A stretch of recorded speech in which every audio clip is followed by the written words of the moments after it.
Perfect. So we all work in an industry that is discussing downloads. We're arguing about the lowest CPIs and we're celebrating top rankings in the app stores. When in fact, I think we all should think much more about average users, because at the end of the day, we all need to earn money, and only active users bring money, not downloads. So what we're seeing at the moment is that in our industry, a lot of money is being spent in mobile advertising. That money is going to quadruple, 10 times, whatever. It's going to be huge in a couple of years. And it's already big business. And what we're doing is we're buying installs, we're buying downloads, more and more downloads. There's billions of downloads every day. However, most of these users never come back. In fact, only very few of these users stay within the next week, the next month, and after a couple of months, you will be very proud if you see a 15% conversion rates across all the downloads that you've collected. What that boils down to is we all, every one of you has hundreds of thousands, sometimes millions of dormant, inactive users who have downloaded your app, who have your app on their mobile phone, however they never use it. In fact, 69% of all users open an app less than 10 times. 25% of all users open it only once after downloading it. Very frustrating if you ask me. So getting downloads is important. We need downloads to drive our business, and it's not a waste to spend money in user acquisition. However, once you have acquired those users, once you've made sure that your app is on their mobile phone, don't stop talking to them. You need to continue bringing these users back to your app and start spending money with you guys. So the basic idea is that the average cost of getting an install and actually getting an active user, it seems to be increasing over time. But what we think is that the actual cost of retaining a user and bringing him back to your app is actually much lower. It seems to be about 1/3 of the cost that you need to have in order to get a download.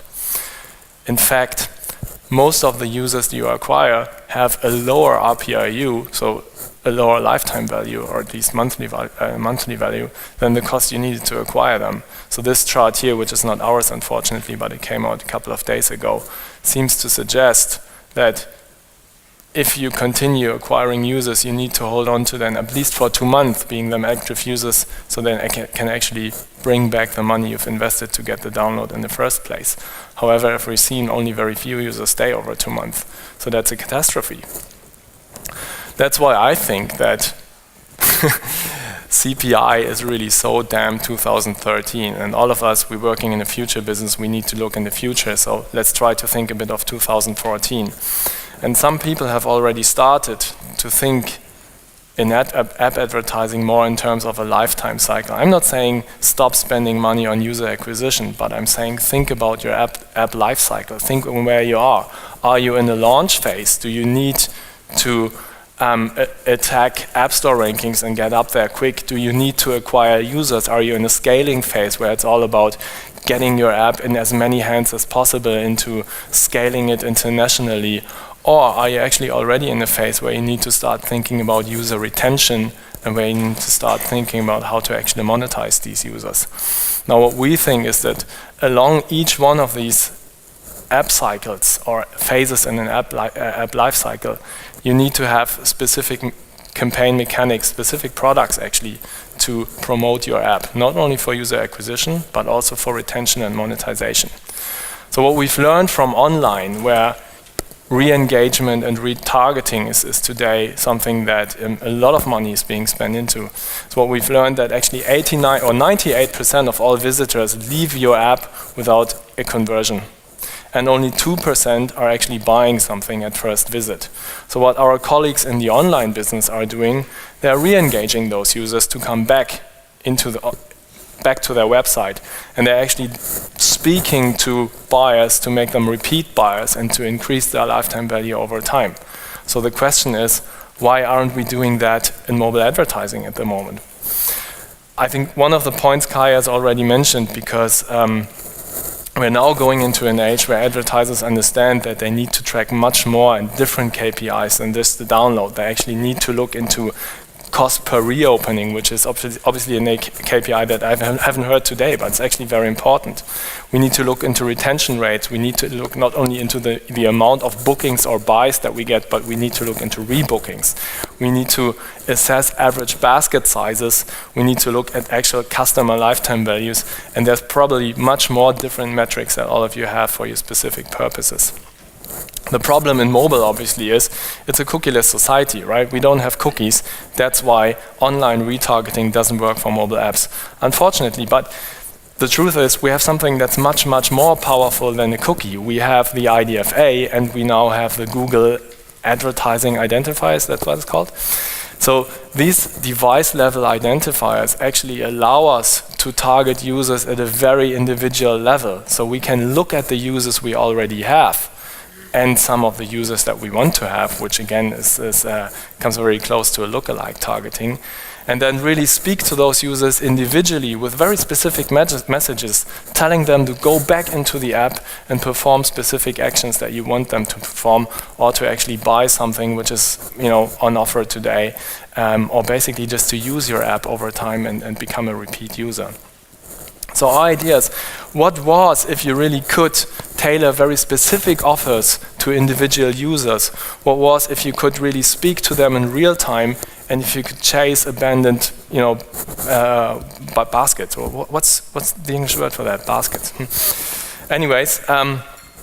What if you could know more about every single individual user that you have, and what if you could know more about their specific interest, which allows you to target them with more specific and individual messages? What if you can find them anywhere, anytime, and what if you could drive them back to you at a cost that's actually much, much lower than the cost of acquiring a new user? So that's why we're introducing retargeting for mobile apps. What we're seeing so far is that we're generating 62% lower cost when we're driving a user back to an app rather than getting a new install.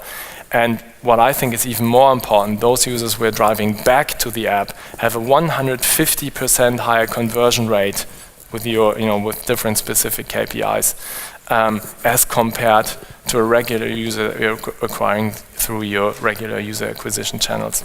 So that's all very inspiring, I guess, and we have one partner, Mobility in this case, where I want to share a case study with you, which is actually proving that along the entire conversion funnel of an app, you can see that retargeted, re-engaged users have a much higher conversion rate than a new acquisition user.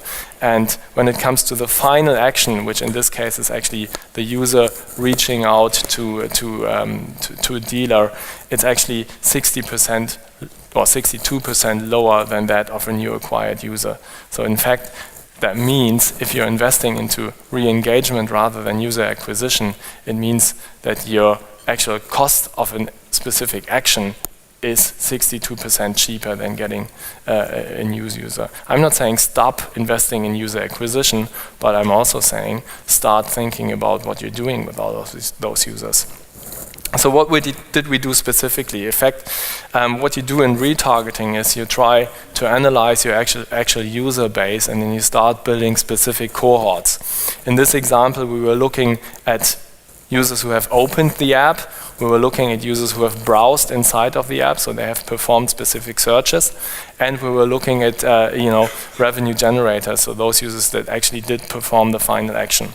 What we did here was focusing on the openers and browsers, because these guys were the ones that did not yet contribute with any revenue, and we're finding them along our DSP and target them with very specific messages tailored to their current usage or to their current non-usage, whatever it is, and then drive them back with a deep link, not into the App Store, but right into the right back into the app to the place where they have last left them. So that's the idea, and I just want, because time's running out, I just very quickly want to run over a couple of potential use cases, and you can think of many more with regards to your specific use case. So one of the use cases we have is, and that's, I guess, the use case in online. If you're going to Zalando and you're looking at a pair of yellow shoes and you did not decide to buy them, but you had them in your basket, rest assured that these yellow shoes will follow you over years. It's very annoying when Christmas buying. So if you share your computer with your wife or your husband, it's very bad. So make sure to delete your cookies. So in mobile, it actually means that, again, it's the same thing, right? If you've been looking at, in this case, a black pair of shoes, we can show you this specific pair of shoes in the banner and then deep link you right into the app, so you can actually go back to your basket and then finally, do the conversion. Another use case is to just retarget dormant users. So you can look at specific cohorts of users who have been in your app for a while, or who actually have been, very rewarding, very ROI intensive users for a while, but then for whatever reason didn't come back for a week or a month or even a year. And you could try to find them back and bring them back into the app, probably with a specific offer or just with a generic idea. And lastly, obviously, you should start thinking about, specifically if you're into games, you should start thinking about your most valuable users and then think about what could you do to target these users again and either go back to the game you already have or go back to the next game that you're about to launch, because you know these users have been valuable. It's very likely they'll be valuable for your next game as well. So that's something we're doing as well. Finally, what we do suggest is start working with personalized offers. So for instance, if you're a game, you could lure your users back into the app by saying, well, look, if you come back now, I give you 20,000 credits for free. If you're an e-commerce app, you can say, if you finally want to buy this awesome yellow pair of shoes, I give you €5 or 10% discount of them.